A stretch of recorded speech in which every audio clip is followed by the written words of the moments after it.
Inupakan naman ng kapwa mambabata si dating Speaker Pantaleon Alvarez sa panawagan nito kay Pangulong Ferdinand Bongbong Marcos Jr. na magbitiw umano sa pwesto upang humupa ang tensyon sa West Philippine Sea. Taas ang sinabi ni House Assistant Majority Leader at Lanao del Sur 1st District Representative Zia Alonto Adjong, malinaw na isang political maneuvering umano ang pahayag ni Alvarez na naglalayong gawing Pangulo si Vice President Sara Duterte, anak ni dating Pangulong Rodrigo Duterte. Ayon kay Adjong, mistulang minamaliit at hindi inirerespeto ni Alvarez ang demokratikong proseso na nagbigay ng mandato kay Pangulong Marcos. Sinabi rin nito na hindi kapakanan ng bansa ang tunay na layunin ng panawagan ni Alvarez, kundi pansariling kapakanan.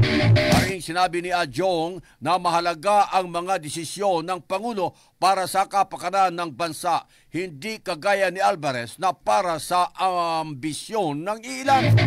Magugunita kamakailan ay naglabas ng pahayag si Alvarez at nanawagan ito na magsakripisyo umano itong si Pangulong Marcos at magbitiw na sa pwesto upang maging Pangulo si Vice President Duterte at humupa na ang tensyon sa West Philippine Sea.